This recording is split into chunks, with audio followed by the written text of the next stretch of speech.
Now to the story of spies in the break room. A tech company in Houston uncovered a scheme possibly funding North Korea's nuclear ambitions. What began as a routine hiring process quickly escalated into a high-stakes investigation. CBS's Nicole Sganga has the story.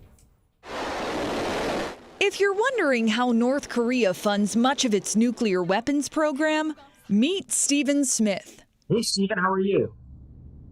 Hey, I'm good. His mission was to get a job at Kraken, a cryptocurrency platform. But Kraken's chief security officer, Nick Percoco, suspected Smith was a North Korean operative out to make money for Kim Jong-un's regime. Their job is to start employment, to steal intellectual property, steal money from those companies. Take home a paycheck. Take home a paycheck, yes.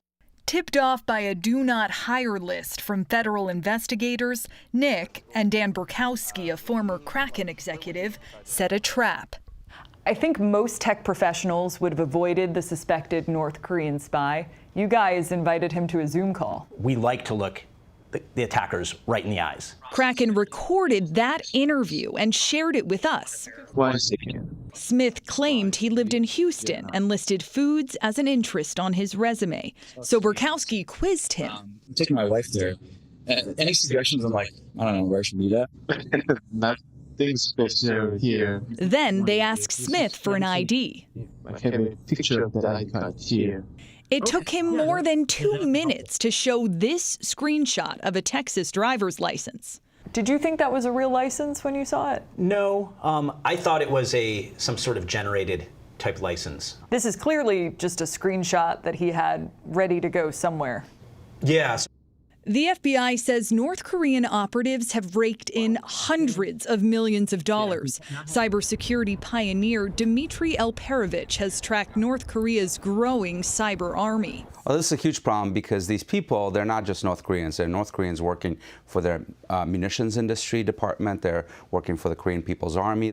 The FBI has issued a wanted poster of alleged North Korean agents and arrested Americans for hosting laptop farms in Arizona and Tennessee, computer hubs inside the U.S. that disguise the cyber criminals' locations.